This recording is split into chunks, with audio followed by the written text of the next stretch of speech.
Je vous remercie. Cécile Untermaier. Merci Madame la Présidente.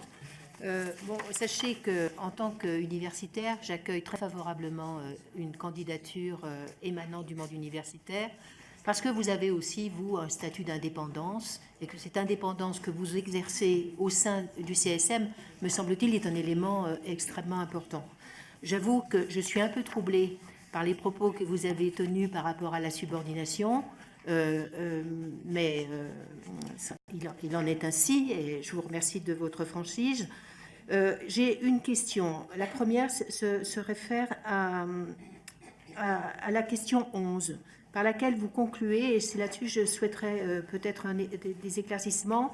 Je trouve étonnant que l'organe garant de l'indépendance de l'autorité judiciaire et chargé des nominations et de l'avancement des magistrats ne soit pas plus impliqué dans le recrutement initial. Je voulais savoir ce que vous entendiez par là.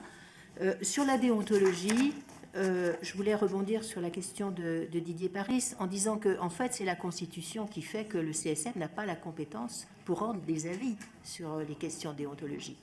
Et que s'il y a un collège de déontologie, c'est parce que nous, et je pense que vous partagez notre préoccupation, nous, évidemment, respectons la norme suprême.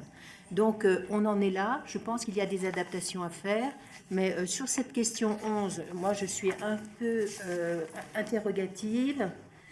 Et sur la question 8, où vous dites que vous devez réfléchir aux moyens d'améliorer rapidement le fonctionnement du dispositif, car le faible nombre de décisions de recevabilité pourrait éveiller la méfiance des justiciables et donc s'avérer contre-productif. Je suis d'accord avec cette analyse, mais quelles sont les idées que vous développeriez à ce sujet? Voilà. Et enfin, sur la question 5, vous terminez en disant qu'un magistrat engagé politiquement au service de la protection de l'environnement statue sur une attribution d'autorité parentale ne pose pas de difficulté.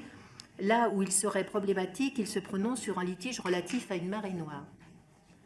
Alors, simplement, nous avons des règles que nous avons mises en place qui sont la déclaration d'intérêt et la déclaration de patrimoine. La déclaration d'intérêt, elle a précisément pour objet de répondre à cet objectif et qu'il a été quand même clairement, je pense, exprimé par le législateur que cette déclaration d'intérêt ne doit pas interdire aux magistrats de s'engager dans des actions qu'il considère, lui, en tant que citoyen, indispensables. Et nous avions mis la règle que s'il y avait une compétence exécutive exercée au sein d'une association, par exemple, alors là, effectivement, on pouvait imaginer que le déport s'impose systématiquement. Ce que je voulais vous dire, c'est que nous avons déjà réfléchi à ces questions-là et qu'il y a, à travers la déclaration d'intérêt, notamment, un guide important.